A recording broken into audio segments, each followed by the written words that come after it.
So another question we got is, how do I deal with pornography or help someone struggling with pornography? And if you're okay with it, I'll start it off. Yeah.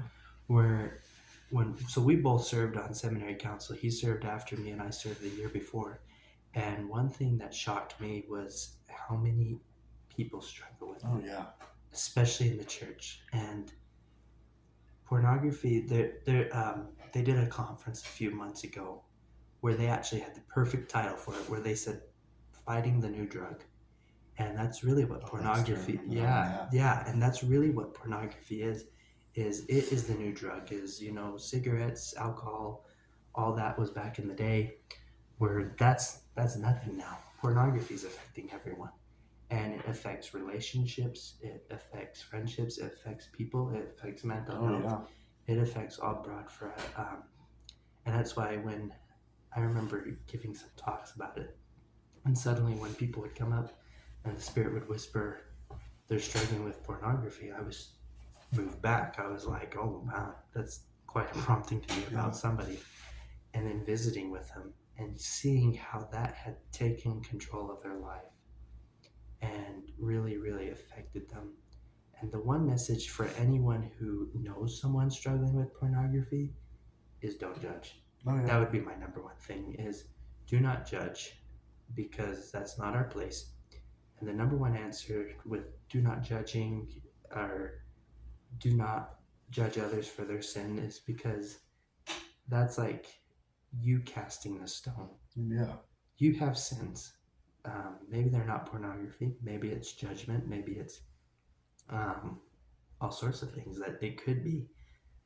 But you have a sin, and it would be like the person struggling for. Oh That's yeah. one thing I learned too. Is I would have some kid who is struggling with pornography, but would never ever think of picking up a bottle Oh and yeah. drinking alcohol.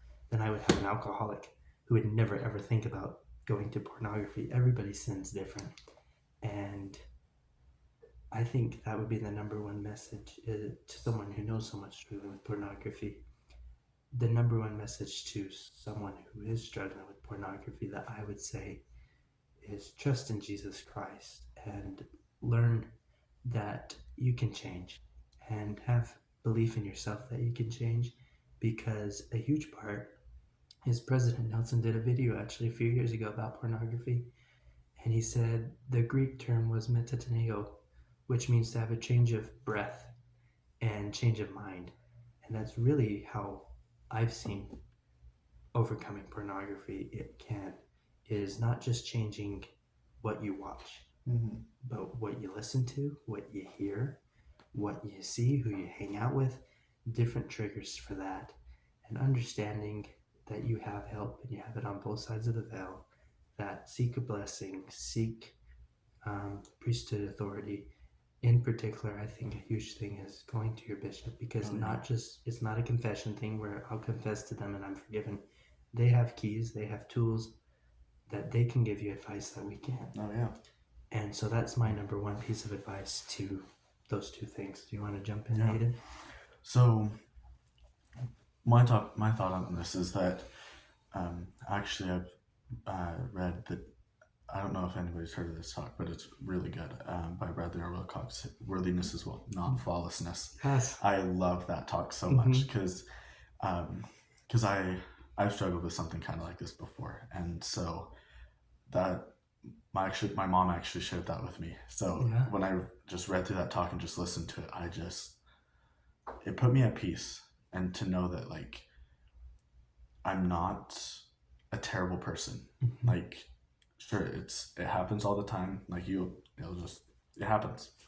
Like It's like he says in that talk when he goes, "You're not a hypocrite oh because you yeah, have a bad yeah, habit." exactly.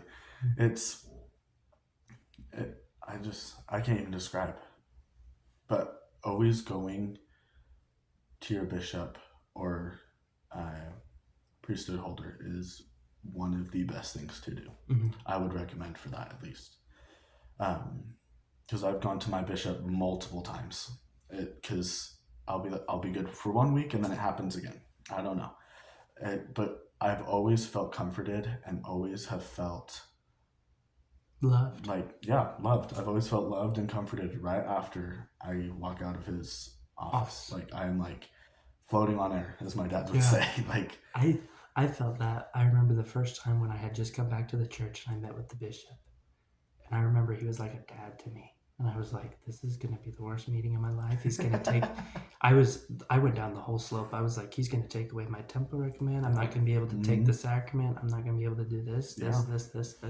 I remember sitting in his office and telling him a few things. And I remember when I looked up, he looked up at me and he just goes, Jaden, I love you and I'm proud of you.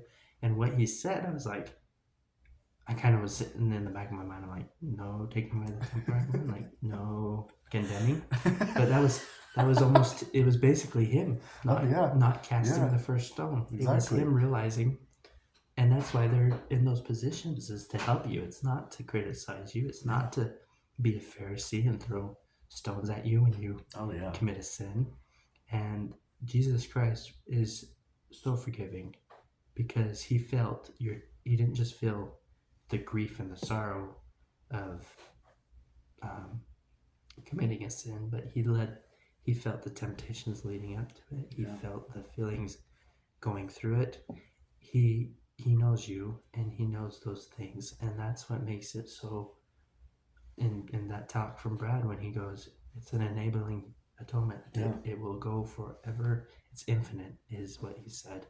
He goes, it will go forever and it reaches you where you are.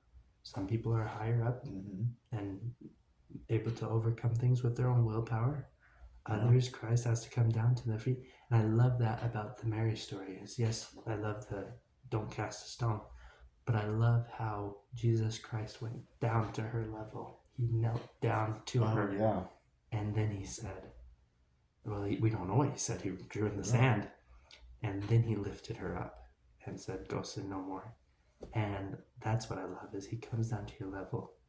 And not just with pornography, but any repentance things. I'm not sure if there's more repentance questions on here, but in particular with pornography is get priesthood help, get a blessing.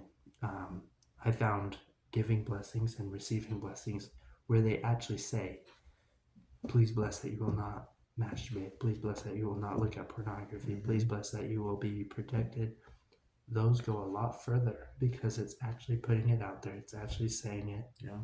And there's power in shame grows in darkness and secrecy. And so saying it and living it and doing those small little simple steps.